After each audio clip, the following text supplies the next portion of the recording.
Hey guys, welcome back to Cerebral Heights. Myself Shadab and today we are going to discuss about electric flux. तो इससे पहले आपने हमारी पुरानी playlist के वीडियोस नहीं देखे हैं तो प्लीज़ आप उनको ज़रूर देखें ताकि आपको आगे बढ़ने में आसानी हो। ठीक है, तो चलिए स्टार्ट करते हैं। हेडिंग लगा लेते हैं इलेक्ट्रिक फ्लक्स। इलेक्ट्रिक फ्लक्स क्या होता है? इलेक्ट्रिक फ्लक्स, देखो इलेक्ट्रिक फ्लक्स फाई ई से रिप्रेजेंट किया जाता है। ठीक है, फ्लक्स को फाई ई से रिप्रेजेंट किया जाता है। हिंदी में बोले तो विद्युत फ्लक्स। ठीक है, क्या होता है इलेक्ट्रिक फ्लक्स? किसी सरफेस से परपेंडिकुलरली होकर गुजरने वाली जितनी भी लाइंस हैं उन सभी के काउंट को कहते हैं इलेक्ट्रिक फ्लक्स।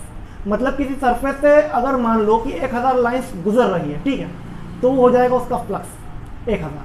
अगर उस सरफेस से 500 लाइंस गुजर रही है तो उसका फ्लक्स हो जाएगा 500। ठीक है, तो किसी सरफेस से परपेंडिकुलरली 90 डिग्री के एंगल पर जितनी लाइंस गुजरे वो उसका फ्लक्स है। ठीक है, सिंपल भाषा में अगर कहें तो number of electric field lines passing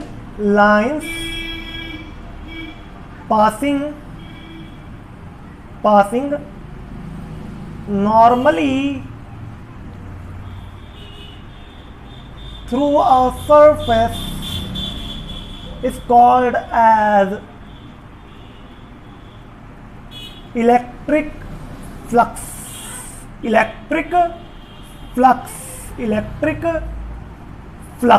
ठीक है, number of electric field lines passing normally through a surface is called as electric flux. जरा समझो इस चीज को कि आपके पास में कोई सरफेस है, ठीक है, इलेक्ट्रिक फील्ड आ रही है ऐसे, यूनिफॉर्म मान लेते हैं हम फिलहाल में, यूनिफॉर्म इलेक्ट्रिक फील्ड है। देखो देखने में ऐसा लग रहा है 4 लाइंस। ठीक है, तो अगर इससे 4 लाइंस पास हो रही है तो इसका फ्लक्स क्या हो गया? 4। ठीक है, लेकिन इसको मैथमेटिकली कैसे बताते हैं इस चीज को आपको समझना है। ठीक है, ये इलेक्ट्रिक फील्ड है। अगर यहां पर इलेक्ट्रिक फील्ड ज्यादा होती, मान लो भी यहां पर 4 है, ठीक है, 4 की जगह 8 होती तो फ्लक्स बढ़ता, इस सरफेस से निकलने वाला फ्लक्स बढ़ता। मतलब जितनी पावरफुल इलेक्ट्रिक फील्ड होगी उतना ज्यादा फ्लक्स होगा, जितनी ज्यादा इंटेंस इलेक्ट्रिक फील्ड होगी उतना ज्यादा फ्लक्स होगा, जितनी ज्यादा ई की वैल्यू होगी उतना ज्यादा फ्लक्स होगा। कहने का मतलब यह है कि फ्लक्स इंक्रीज होता है with increase in value of electric field. बात समझ में आ रही? ठीक है, अगर ये सरफेस है, ये छोटी होती, मान लो कि ये सरफेस का एरिया कम है, इस सरफेस का एरिया कम है, तो क्या इससे उतना ही फ्लक्स पास होता जितना इस बड़ी सरफेस से पास हो रहा है? नहीं होता, ऑब्वियसली नहीं होता।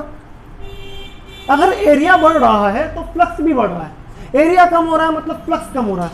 तो कहने का मतलब यह है कि फ्लक्स की वैल्यू इंक्रीज होती है विद इंक्रीज इन सरफेस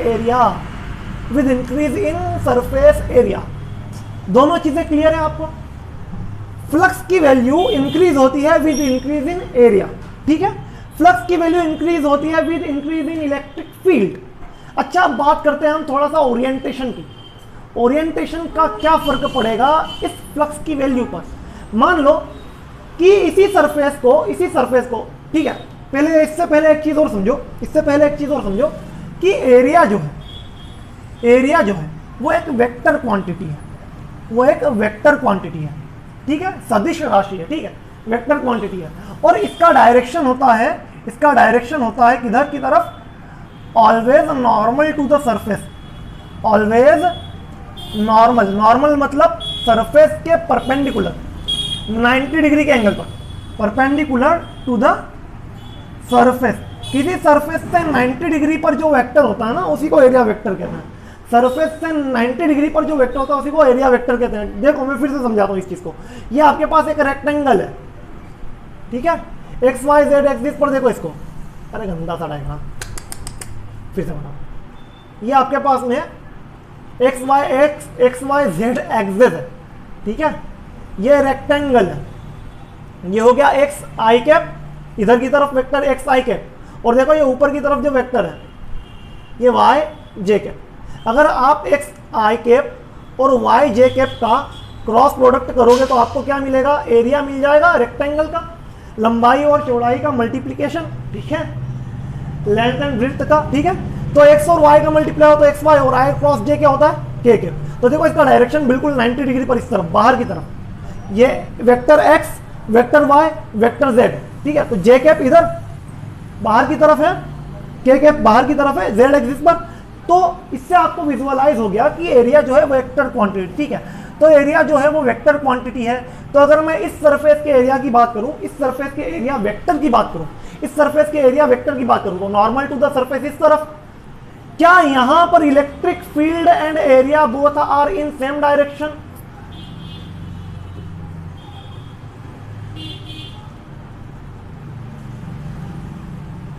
सही है ना। तो इलेक्ट्रिक फील्ड का वो कंपोनेंट जो एरिया की डायरेक्शन में हो, इलेक्ट्रिक फील्ड का वो कंपोनेंट जो कि एरिया वेक्टर की डायरेक्शन में हो, या एरिया वेक्टर का वो कंपोनेंट जो कि इलेक्ट्रिक फील्ड की डायरेक्शन में हो, इन दोनों का प्रोडक्ट हमको देगा इलेक्ट्रिक फ्लक्स। अभी इस चीज को हम समझाते हैं आपको। देखो मान लो कि मैंने इसी सरफेस को थोड़ा सा टिल्ट कर दिया, ठीक है, इस तरह से मैंने इसको एंगल को चेंज कर दिया, ठीक है, इस एंगल को चेंज कर दिया, तो क्या एरिया वेक्टर अब ऊपर की तरफ परपेंडिकुलर टू सरफेस, मतलब देखो इलेक्ट्रिक फील्ड और एरिया वेक्टर के बीच का एंगल चेंज हो गया। ये इलेक्ट्रिक फील्ड थी, ये एरिया वेक्टर था, इन दोनों के बीच का एंगल चेंज हो गया, चेंज हो गया, एंगल चेंज हो गया, ठीक है।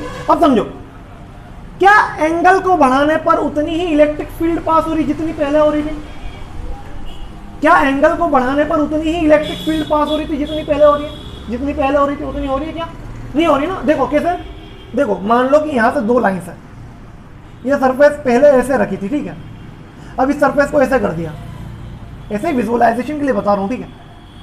तो अब इसके परपेंडिकुलर डायरेक्शन में तो बहुत कम लाइंस पास होगी ना, देखो इससे कम लाइंस पास हो रही है, एक ही लाइन पास हो रही है, ठीक है। तो कहने का मतलब यह है कि एंगल को बढ़ाने पर फ्लक्स की वैल्यू में कमी आ रही है, ठीक है। मैं इस चीज को और समझा दूं, देखो ये ऐसे था, फील्ड लाइंस बहुत सारी आ रही, ठीक है, मैंने इसको थोड़ा सा खोल दिया तो थोड़ी सी लाइंस नीचे से पास हो जाएगी, थोड़ी सी लाइंस नीचे से पास हो जाएगी ना। इसको मैंने एंगल को चेंज किया तो लाइंस नीचे से पास हो जाएगी, मतलब परपेंडिकुलर डायरेक्शन में जो लाइंस पास हो रही थी वो कम हो गई, मतलब फ्लक्स की वैल्यू में कमी आ गई।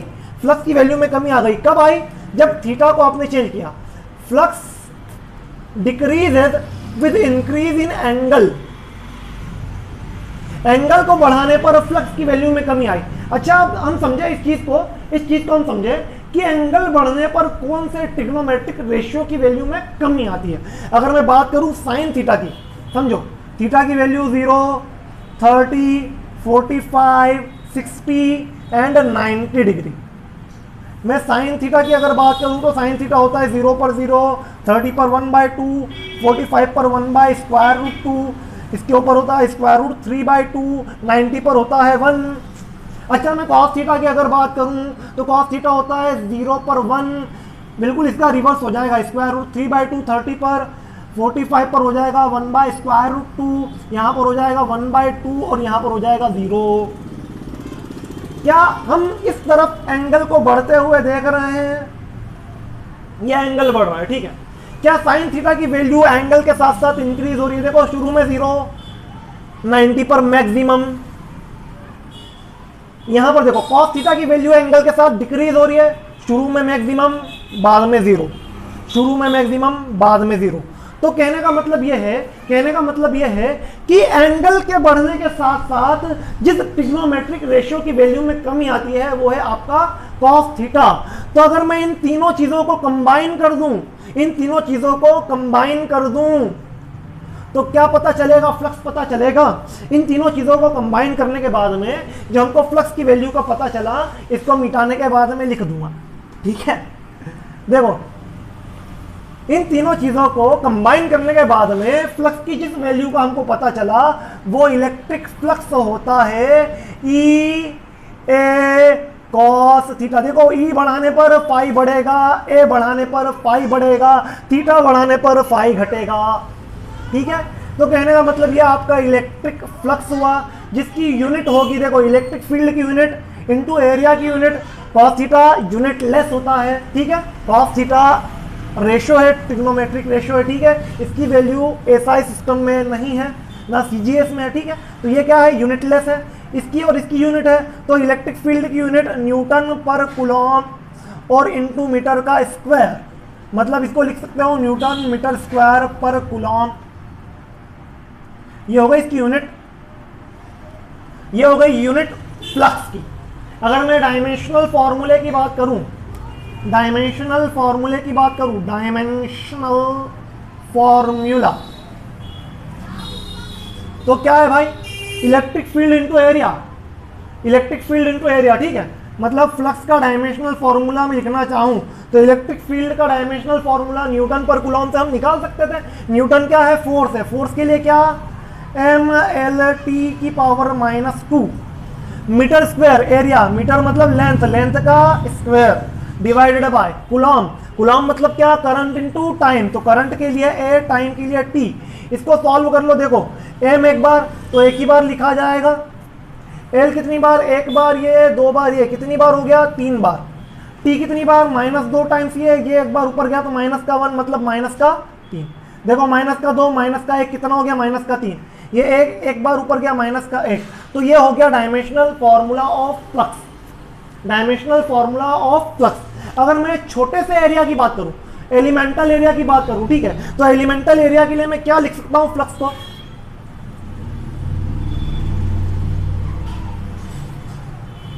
वो भी चीज समझते हैं अपन। पहले एक चीज और समझो, उससे पहले एक चीज और समझो। अगर मेरे पास दो वेक्टर क्वांटिटीज है, क्योंकि मुझे अभी पता चला कि एरिया भी वेक्टर क्वांटिटी है और इलेक्ट्रिक फील्ड भी वेक्टर क्वांटिटी है, ठीक है, तो एरिया का वेक्टर और इलेक्ट्रिक फील्ड के वेक्टर के बीच का जो एंगल है वो थीटा है, theta is angle between electric field and area vector, ठीक है। तो मैं क्या कहूंगा कि अगर इलेक्ट्रिक फील्ड वेक्टर क्वांटिटी, ए भी वेक्टर क्वांटिटी, लेकिन फ्लक्स जो है वो स्केलर क्वांटिटी है। फ्लक्स क्या है, फ्लक्स जो है वो स्केलर क्वांटिटी है। वो कैसे, वो कैसे, क्योंकि देखो हमको पता है vector A dot vector B होता है कॉस थीटा, अरे अरे अरे क्या लिख दिया, ए बी कॉस थीटा। क्या ए डॉट बी का प्रोडक्ट, डॉट प्रोडक्ट एक स्केलर प्रोडक्ट है, तो ए बी कॉस थीटा एक स्केलर क्वांटिटी है, तो कहने का मतलब फ्लक्स भी एक स्केलर क्वांटिटी है, फ्लक्स भी एक स्केलर क्वांटिटी है। अच्छा, तो क्या मैं फ्लक्स को इस तरह से लिख सकता हूं, phi E is equals to vector E dot vector A, very accurate, ठीक है। अब समझो, अगर आपके पास एरिया वेक्टर बहुत छोटा है, for small elemental area, elemental area, तो एलिमेंटल एरिया का जो एरिया वेक्टर है उसको हमने मान लिया डी ए, तो उससे फ्लक्स कितना मान लेते हैं हम, छोटा सा flux D phi. Electric field constant तो vector E dot vector D A या वेक्टर ई का मैग्नीट्यूड डी ए का मैग्नीट्यूड और उन दोनों के बीच का एंगल कॉस थीटा, तो ये हो गया डी फाई ई के बारे में। अगर आपको टोटल फ्लक्स निकालना हो तो क्या कर देंगे, इसका इंटीग्रेशन कर देंगे, तो ऑन इंटीग्रेटिंग, इंटीग्रेशन का मतलब ये होता है यार छोटी छोटी चीजों को जोड़ना, इंटीग्रेशन का मतलब आप देखो हिंदी में तो उसका मतलब होता है इकट्ठा करना, ठीक है। तो इंटीग्रेशन करने पर क्या होगा, ये सब छोटे छोटे फ्लक्स जुड़ जाएंगे तो टोटल फ्लक्स आ जाएगा। On integrating we will get total flux passing through the surface, तो electric field into area into cos theta, ठीक है, या इलेक्ट्रिक फील्ड का वेक्टर इंटू एरिया वेक्टर, इसको हम कहते हैं इलेक्ट्रिक फ्लक्स। अब समझो, ये एंगल की वैल्यू 0 डिग्री है, मतलब इलेक्ट्रिक फील्ड और एरिया वेक्टर दोनों अगर सेम डायरेक्शन में है तो फ्लक्स की वैल्यू कितनी होगी। केसेस देख रहे हैं हम, ठीक है, केसेस, स्पेशल केसेस, केसेस। तो केसेस में पहला केस क्या है भाई, when theta is equals to 0 degree, मतलब देखो इलेक्ट्रिक फील्ड जो है इस तरह से और एरिया वेक्टर भी उसी की डायरेक्शन में, ठीक है। अरे देखो इलेक्ट्रिक फील्ड इस तरफ, एरिया वेक्टर इस तरफ, इन दोनों के बीच का एंगल कितना, 0 डिग्री, ठीक है। तो ये केस की बात हो रही है, मतलब सरफेस जो है इलेक्ट्रिक फील्ड के परपेंडिकुलर रखी गई है, ठीक है। सरफेस जो है, surface is perpendicular to electric field, surface is perpendicular to electric field की बात हो रही है, ठीक है। तो सरफेस इलेक्ट्रिक फील्ड के परपेंडिकुलर है, मतलब उसका एरिया वेक्टर इलेक्ट्रिक फील्ड के अलोंग है, इलेक्ट्रिक फील्ड की डायरेक्शन में है, तो उन दोनों के बीच का एंगल हो जाएगा 0 डिग्री। तो क्या होगा भाई, अगर मैं यहाँ पर cos 0 रखूँ तो इलेक्ट्रिक फ्लक्स की वैल्यू आ जाएगी ई ए cos 0, और cos 0 की वैल्यू होती है हमको पता है 1, तो इलेक्ट्रिक फ्लक्स की वैल्यू कितनी आ जाएगी भाई, ई इंटू ए, मतलब ये क्या है, ई इंटू ए, पॉजिटिव में आया मतलब मैक्सिमम है, नेगेटिव में आए तो मिनिमम, नेगेटिव 184 होता है, ठीक है। वैसे मिनिमम फ्लक्स जैसी कोई चीज़ होती नहीं है, वो माइनस हो जाता है, ठीक है। उसका मैग्नीट्यूड लोगे तो पॉजिटिव लोगे ना, फ्लक्स स्केलर है, ठीक है। तो मिनिमम फ्लक्स जैसी कोई चीज़ नहीं होती, मैक्सिमम होता है, ठीक। नेगेटिव भी, नेगेटिव में मैक्सिमम को मिनिमम कह सकते हैं हम, लेकिन वो माइनस हो जाता है, ठीक है। तो फाइनली वो रिजल्ट 0 देता है। तो समझो अगर मैं केस नंबर 2 की बात करूँ, केस नंबर 2 की, तो क्या हो सकता है दूसरा केस, सेकंड केस ये हो सकता है कि थीटा की वैल्यू 90 डिग्री हो, मतलब इलेक्ट्रिक फील्ड ऐसे है और एरिया भी ऐसे, मतलब सरफेस को ऐसा रख दिया आपने। अब देखो इसका एरिया वेक्टर ऊपर की तरफ, चलो अच्छे से डायग्राम बनाता हूँ, ठीक, अच्छे से समझो, अच्छे से समझो। देखो ये सरफेस है, ठीक है, इसका एरिया वेक्टर ऊपर की तरफ ए, इलेक्ट्रिक फील्ड आ रही है सर, आसान है वैसे, ठीक है। तो इस केस को मैं क्या कह सकता हूँ, इस केस को मैं कह सकता हूँ कि सरफेस जो है वो पैरेलल टू इलेक्ट्रिक फील्ड है, सरफेस जो है वो पैरेलल टू इलेक्ट्रिक फील्ड है, ठीक है। सरफेस पैरेलल है इलेक्ट्रिक फील्ड के, मतलब थीटा की वैल्यू कितनी हो गई 90 डिग्री। तो मैं यहाँ पर अगर फ्लक्स निकालने जाऊँ तो कितना होगा, फ्लक्स निकालने जाऊँ तो कितना होगा, फ्लक्स होगा ई ए cos 90, और cos 90 की वैल्यू होती है 0, तो मतलब फ्लक्स हो गया 0। मतलब अगर इलेक्ट्रिक फील्ड के और एरिया वेक्टर के बीच का एंगल 90 डिग्री, तो सरफेस से कोई फ्लक्स लाइन पास ही नहीं होगी। देखो यहाँ पर लाइन पास हो रही क्या, देखो सरफेस तो ऐसे रखी हुई है और फील्ड लाइंस ऐसे, तो सरफेस का वेक्टर तो ऐसे, मतलब लाइंस तो पास ही नहीं हो रही ना, ये तो ऐसे रखी हुई है, तो इसके परपेंडिकुलर एरिया से कोई भी लाइन पास नहीं हो रही है, मतलब क्या है कि इसका फ्लक्स 0 है, ठीक है। तो ये था हमारा आज का टॉपिक इलेक्ट्रिक फ्लक्स के नाम से, ठीक है। तो आज के लिए इतना है, आगे हम पढ़ेंगे फ्लक्स से रिलेटेड बहुत ही इंपॉर्टेंट लॉ जिसको कहते हैं गॉस लॉ, जो एग्जाम पॉइंट ऑफ व्यू से वेरी इंपॉर्टेंट टॉपिक है, ठीक है। 5 मार्क्स में आता है, जिसकी एप्लीकेशन भी इंपॉर्टेंट है, जो आगे चलकर हमको कैपेसिटर्स में काम आएगी, इलेक्ट्रोस्टैटिक पोटेंशियल में काम आएगी, ठीक है। तो तब तक के लिए बाय बाय, टाटा, अ वेरी गुड डे।